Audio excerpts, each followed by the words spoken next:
Hi everyone, today I'm going to teach you how to get high. In Dungeons and Dragons, this is a video about falling damage, and this is just Coke Zero.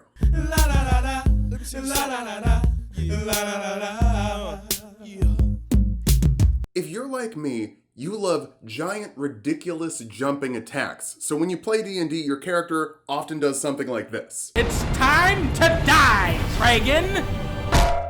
But then your DM says that this is a fantasy world ruled by fantasy laws like gravity. All of a sudden, you're taking 3d6 falling damage just because you decided to hit the cowabunga button? Today, players, we take our revenge. The things I do for love. But I can't help falling. Today we're figuring out how to use gravity to our advantage in Dungeons and Dragons. So are we building a graviturgist? No. Well, maybe. It kind of doesn't matter. We're getting ahead of ourselves. Why would you want to build a character that relies on gravity for damage? Well, you'd be using the heaviest weapon of all. Oh, your Barbrarian uses a 7-pound great axe? Great. I hit people with a planet. So how are we going to make falling happen? Well, there's reverse gravity, which is a 7th level spell. There's also telekinesis, which is a 5th level spell. We'd only need 9 levels. If we went into sorcerer, we could use meta magic to double the distance, but you can't use spell sniper on anything that doesn't have an attack roll, so you're going to be capped out at around 12d6. That's baby stuff. I'm looking for 20d6, and I want to do it in 7 levels.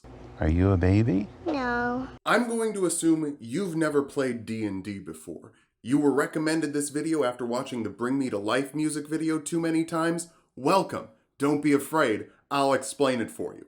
How does falling damage work? Every 10 feet you fall in Dungeons and Dragons, you take a d6 of damage, which makes sense. If you jump off a basketball hoop, you're gonna get some boo-boos. Falling damage caps out at 20d6. Is that a lot? Yeah. If you're a 20th level fighter with a 2d6 greatsword, the most you could still do with an action surge and 8 attacks in a round is 16d6, plus a bunch of modifiers, so it's actually probably a little bit better. But we're doing this at level 7, which is a level you might actually hit in your campaign. Most of the time when you try and make a gimmick build, it doesn't work until a certain level. Something fun about this one is that it actually kicks off at level 1, or level 3 if you're in the No Fun Allowed Adventurers League. The first thing we need is a flying speed, and you can get one at level 1 as an Aarakocra with 50 feet specifically. Now, like I said, Aarakocra aren't allowed in Adventurers League, so you have to use Protector Aasimar, and then they get a flying speed at level 3 of 30 feet. It's a little less fun, but a lot of adventures start around level 3 anyway, so you should still be able to make this work. You can pick your stats however you want with this, point buy, point array, rollin', I don't really care. But your strength has to be number 1, your dexterity has to be 13 at least, and your intelligence has to be 13 at least. No, we won't actually need to get them any higher, don't worry. A flying speed will get us high, but if we want to peer pressure other people to taking to the sky, we need to grapple them. Grappling is something that a lot of people think is kind of weak in Dungeons and Dragons, but they're wrong. And I'm right. A grapple is a special kind of attack roll. It uses your athletics check against your enemy's athletics or acrobatics check. You only need 1 free hand for this, so you can even have a weapon in your other hand while you choke someone and bring them wherever you want them to go. While the target is grappled, you can still move half your movement speed, but their speed is set to 0. They can use their turn to try and escape again, but otherwise they're just stuck wherever you want to take them. If we want to start off grappling at level 1, we need to start off as the best grappling class. I bet you're thinking, oh, Barbarian? Maybe Fighter with the unarmed fighting style? Wrong. Rogue is the best. Turns out the kid who was listening to My Chemical Romance was really good at hugs and probably wanted some. The reason rogues are so good at grappling is because of expertise at level 1. That lets you double your proficiency bonus to a check of your choice, like athletics. So you start off with your +2 modifier from 15 strength, then you add 2 for your proficiency bonus, and then you add 2 again because you have expertise. That's +6 at level 1. Doubling your proficiency bonus is also going to help us out later when we're not able to grab an ability score improvement because we're grabbing a feat. So, if you're a birdie buddy at level 1, you could pick someone up with a grapple check and fly them 25 feet in the air, then drop them for 2d6 falling damage, and they're going to be knocked prone. I've fallen, and I can't get up! That's actually about the same amount of damage you would be dealing with a sneak attack from rogue. But the difference is there's a lot of requirements to meet sneak attack. You have to have an ally within 5 feet or advantage on the attack, and you have to be using a finesse or ranged weapon. You don't have to do any of that with this. You just have to win a athletics check with +6 to your athletics. At level 1, that's probably going to happen. He's been at it for a while now. Just started picking up folk off the road and just dropping them. But there's actually something better about this if you don't drop them in the first turn. You can take them another 25 feet higher every single round. And if they knock you unconscious, they're going to fall. So you could explain that to them and say, well, you can try and attack me, or you can live. Put it down! Huh? You want down?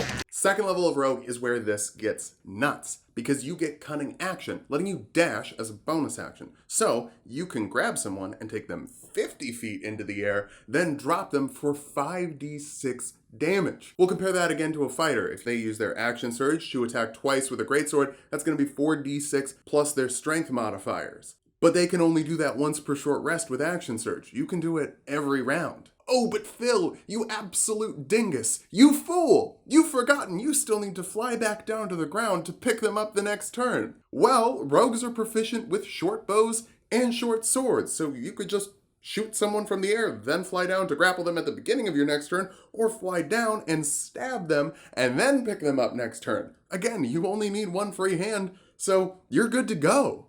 Don't you listen? We can't touch him. Well, what's gonna touch him? I'll just shoot his ass. You definitely have options in between the rounds of bird droppings. Bird droppings makes it sound like you're pooping on them. I like this even more now. But things just keep getting better at level 3 because you can do another thing that makes power gamers mad and multi-class. Multi-classing over into Wizard will give you spells. A spell that people think is bad is Long Strider, which adds 10 feet to your movement speed. But for you, that adds another 10 feet to the bird dropping speed for 6d6 falling damage every time you want to pick someone up in one round at level 3. Oh yeah, and you get a bunch of other wizard spells like Shield, Firebolt, True Strike. Come on, you know you want to take True Strike. Put it on the character sheet for the flex. This is also the level where things kick off when you're playing in the No Fun Allowed League and you're Protector Aasimar, since you'll get 30 feet of flying speed for 1 minute per day. We actually don't get a lot at the second level of Wizard because it's just scooping up more spells and taking a subclass. I'm going to recommend going for Divination. That'll give you Portents, which are d20s you roll at the start of the day. You can replace a d20 you roll or a d20 your enemy rolls with one of those d20. So, if they roll higher than you, make them roll lower than you. If you roll lower than them, make yourself roll higher than them. And then your athletics check is almost guaranteed. Whoops, take a step back.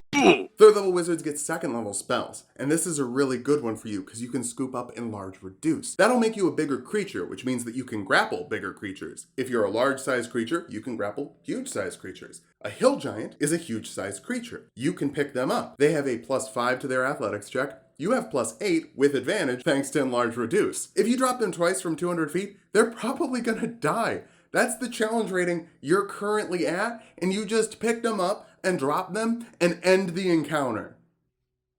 Fourth level wizard will give you an ability score improvement or a feat, like Mobile, to add 10 feet to your movement speed, which is another 10 feet after you dash with your cunning action, for 7d6 falling damage in the first round. Now, if we just stuck with Wizard, we'd have 3 fireballs a day that deal 8d6 fire damage in a huge area. So this is obviously worse than that, right? How could I have done this? Is this maybe just the patience level? It is. I wrote this script. 5th level wizards learn 3rd level spells, like Haste, which doubles your movement speed. Now that applies to Long Strider and Mobile as well. In addition to the movement speed, the AC buff, and the advantage on dexterity saves, you also get another action that you can use to dash. So let's do some math. You start with a 50-foot flying speed as an Aarakocra. You add 10 feet with Long Strider. You add another 10 feet with the Mobile feat. Then you double that with Haste, and then you can dash, and then you can dash again for 420 base movement speed. God, I love Diet Coke. Now we get to blaze it extra hard here because if you cut 420 in half, it's 210. Remember, the max falling damage is 20d6, which is 200 feet in the air. That means in a single turn, at level 7, you can grapple someone, dash with your bonus action, dash again with your cunning action from haste, and use your regular movement speed to scoop them up and drop them. 200 feet. 20d6 falling damage. We're so high right now. We're not low. Against most level 7 NPC type enemies, this is just going to kill them outright. Look at you, you've got 34 HP, this would kill you if you couldn't fly. Oh, hey, that is the big issue with the build though. Flying speeds. The spell Featherfall exists. Slowfall even works, though that would only remove most of the damage. A monk would still take about 25 points of damage on median rolls here. Also, any caster that's using Featherfall is using a first level spell slot, so you're still making them waste slots, and you don't really run out of the ability to fly unless you're playing as the Aasimar or you run out of haste. Then you're just flying slower though, you still are able to fly. Another issue you're going to run into is if you're trying to pick up things that are larger than large, or larger than huge when you're enlarged. But after all that, you're still just a really mobile wizard at level 7. That's not bad. You've still got other spells you can put into your list to do things that aren't just picking things up and putting things down. I lift things up and put them down. And we can still fix up some of those issues too. Look at how much of the video is left. Wow! You can be here for much longer and we can fix things up because we've got 2 roads we can go down.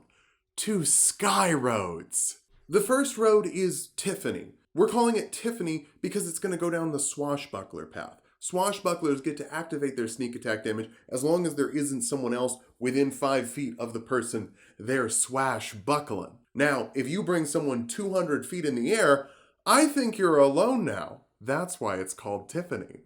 I think we're alone now. It doesn't seem to be anyone around. By level 20, you have 8d6 sneak attack damage. You're stabbing into someone every single round. And if they do end up breaking the grapple or beating you, their reward is 20d6 falling damage. You just have a hostage you get to keep shanking. Option 2 is something I'm calling Tailor Lift. This is going to multi-class over to Fighter, specifically a Rune Knight fighter. If you mix Rune Knight's giant might ability with the enlarge spell, you can become a huge creature. A huge creature can grapple a gargantuan creature, which is the biggest monsters get in Dungeons and Dragons. The biggest, baddest monster is undoubtedly the Tarrasque, but that only has a +10 athletics check. If you keep investing in strength, you're going to have +17. With advantage from enlarge. The Tarrasque also can't use legendary resistances on your grapple check because an opposed athletics check is not a saving throw. It's not legendary resistance allowed. You're allowed to just scoop them up And push it somewhere else! Is it funny to single-handedly push a challenge rating 30 monster by yourself? Yes. Is it a good idea? That idea may just be crazy enough to get us all killed! Tarrasques can't take falling damage because they're immune to non-magical bludgeoning damage, which means that as high as you take them, nothing's gonna happen. And they get to attack you. Tarrasques do a lot of damage. I bet you didn't know that. I bet you did actually, because, it's challenge rating 30. That's high. So you're probably not actually helping anything by picking the Tarrasque. You're more just picking up Godzilla and then dropping him on the city. We saved the city! Well, that's gonna do it for me today. I don't really know how to end this video. I've never made a video like this. So if you liked it, please let me know. Please share it with your friends and tell me your wackiest character you've ever built in the comments below. Maybe I'll do a video about that. I like the idea of doing more videos about wacky characters. Be sure to subscribe, be sure to like, and hey, check out the description for a link to my Patreon. I'm trying to get a little bit more money going so that I can hire someone to edit a show where I take my character builds and make them fight each other. I've had that idea. I know that a lot of people think like, oh man, that'd be really cool. Like, yeah, I've thought about it, but I need to hire an editor because that's like a lot of extra work. So if you want that to happen, Go join the Patreon, links in the description. For some reason, YouTube isn't letting me put it in the cards anymore. Don't really know why, but check it out in the description, support the channel. I appreciate it. Happy holidays to everyone who is celebrating, and make sure that you stay safe out there.